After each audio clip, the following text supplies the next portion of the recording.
Statistics aren't part of hockey's rules per se, but I think it's important to have an understanding of the common ways that we compare one player to the next. So let's take a look at a few common stats in this video.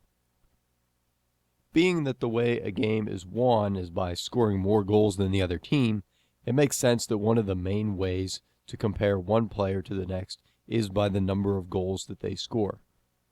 The record for the most goals scored in one NHL season, which is 82 games long, is 92 goals by Wayne Gretzky. He's considered to be one of, if not the best player in the history of hockey. He scored those 92 goals during the 1981-82 season, and for a few reasons, you probably won't see that record broken anytime soon. The main reason is that goalies wore smaller pads back then, and scoring in general across the league was higher. Still, it's quite an accomplishment, and as I said, I doubt it'll be broken anytime soon. To give you a better idea of the modern game, Alex Ovechkin scored 65 goals in 2007-2008, so that's the most anybody scored in the last 10 years. Not every goal is entirely the result of the scorer's action, though. Sometimes a really good pass from a teammate can make it easy to put the puck in the back of the net. So this is why we have the stat of assists.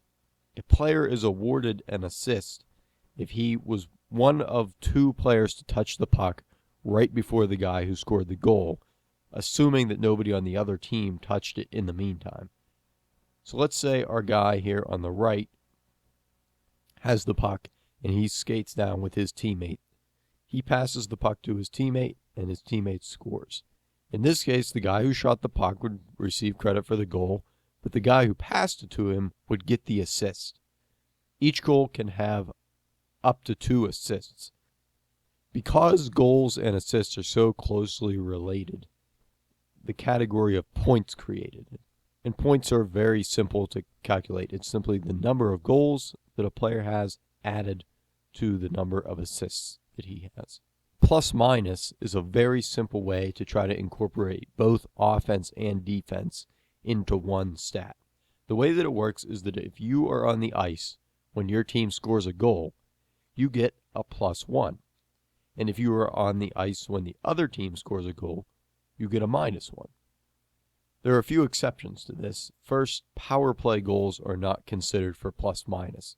So a power play goal will not earn you a plus, and if you are on the penalty kill and the other team scores against you, that will not count against you. It's not a minus. A shorthanded goal, though, is counted in plus minus. Another record that you will probably never see broken is Bobby Orr's plus minus record of 124 in one season. Nowadays, you're really good if you get around a +30 over the whole season. To get a +40 or 50 is rare, but it is possible. This is a particularly telling stat for defensemen like Zdeno Chara, who was among the league leaders with a +33 in both the 2010-11 and the 2011-12 seasons, because this signals that if he was on the ice, you were going to have a really tough time scoring against him. You might hear somebody refer to something called PIMS, and what PIMS means is just the way we pronounce PIM, which is an abbreviation for penalties in minutes. Because penalties have varying lengths, usually 2 or 5 minutes, it is more fair to keep track of penalty minutes rather than the number of penalties a player is called for. The league leader in penalty minutes will probably be somewhere in the 200s over a season, though they could get up into the 300s if they are particularly hardcore. This one might be a little confusing at first. Taking a shot seems like a simple enough stat to keep track of, but if it is to be counted as a shot on goal, it must, in the judgment of a scorekeeper, be a shot that would have gone into the net had the goalie not been there to stop it. Technically, even if a shot gets past the goalie but hits the goalpost and bounces away, it is not counted as a shot on goal. Block shots, or shots that go wide of the net, are also not counted.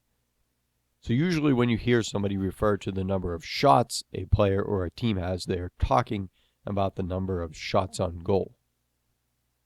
As a side note, I am noticing more and more announcers referring to attempted shots, which is different than shots on goal. Obviously, an attempted shot is anything that's whacked in the general vicinity of the goal, but not all of these will be counted as shots on goal.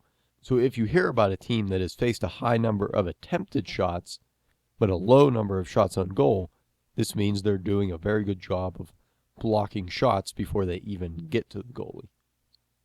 And speaking of goalies, as they have a highly specialized position, they also have their own set of stats.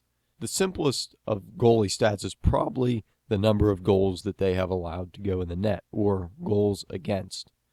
Obviously, a shortcoming of this stat is going to be comparing goalies with a lot of playing time to those who haven't played as much, which is why we have our next stat of goals against average. Goals against average is an average number of goals given up by a goalie per game. So it's kind of like the equivalent to a pitcher's ERA in baseball.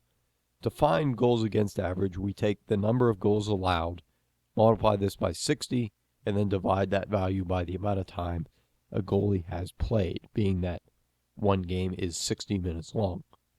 The best goals against average over a season will probably be around 2, which it means that that goalie has allowed an average of 2 goals per game. The shortcoming of goals against average is that it only takes time played into account, which could hurt or help a goalie depending on how good or bad his team is at stopping shots from getting to him in the first place.